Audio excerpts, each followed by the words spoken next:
बिजली के बिल में 11 किस्म के टैक्स देता है, लेकिन जो सुप्रीम कोर्ट का जज है उसने ऑर्डर पास किया है कि जो मेरी तनख्वाह है वही रिटायरमेंट पर मेरी पेंशन होगी, वही रिटायरमेंट पर मेरी पेंशन होगी। और आपको बताइए उन्होंने ये ऑर्डर भी पास किया है कि उस पेंशन में से वो टैक्स एग्जेम्प्टेड होगा।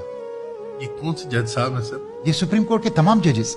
माशाल्लाह। इस पे यूनानिमस बेंच बैठा। मैं आपको एक और दिलचस्प आदादशुमार बताऊं, आप जरा इस पे स्टडी कर लें। पाकिस्तान में जो अभी पेंशन की इजाफा हुआ हुकूमत ने किया, तो आपको पता है जो सुप्रीम कोर्ट के जज थे उनकी पेंशन कितनी बढ़ी? 1,50,000 रुपए पर मंथ बढ़ गई। ब्यूरोक्रेट्स की बढ़ गई 40,000 रुपए पर मंथ। आपको पता है जो कम से कम पेंशन लेते हैं जो 20,000 रुपए वाले, उनकी पेंशन कितनी बढ़ी? 3,500। आपको पता है पाकिस्तान में जो कम से कम तनख्वाह है और ज्यादा से ज्यादा जो कम से कम पेंशन है और ज्यादा से ज्यादा पेंशन है, उसमें रेशो क्या है? 1:92। 1:92 यानी जो कम से कम पेंशन ले रहा है और जो ज्यादा से ज्यादा पेंशन ले रहा है वो 1:92 है। और आपको पता है बरतानिया में ये रेशो कितना है? 1:11।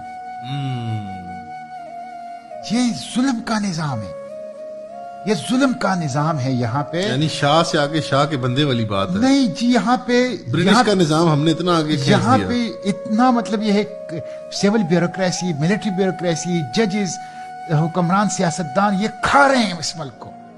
आप अंदाजा नहीं कर सकते कि इस वक्त ये एक तो करप्शन है ना, वो तो मैं आता हूं, वो तो दूसरी बात है, वो तो इसके अलावा है।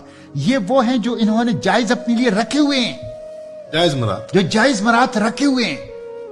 आप अंदाजा कर लें कि अभी उस दिन मैंने सेनेट में ये इशू उठाया था, 200 रिटायर्ड अफसरान ऐसे हैं सिविल मिलिट्री ब्यूरोक्रेसी के कि जो बैरून मुल्क हैं, रिटायरमेंट के बाद बैरून मुल्क गए हैं, और जिन्होंने कहा है कि हमें डॉलरों में पेंशन दी जाए, उनको डॉलरों में पेंशन दी जाती है।